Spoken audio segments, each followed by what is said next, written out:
Selam arkadaşlar. Herkesi hoş gördük. Bugün yine yepyeni bir videoyla karşınızdayım.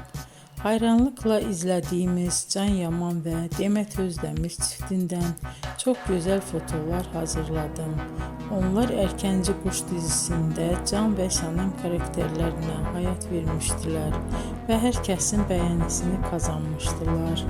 Biz de sizler için onların özel fotolarını hazırladık.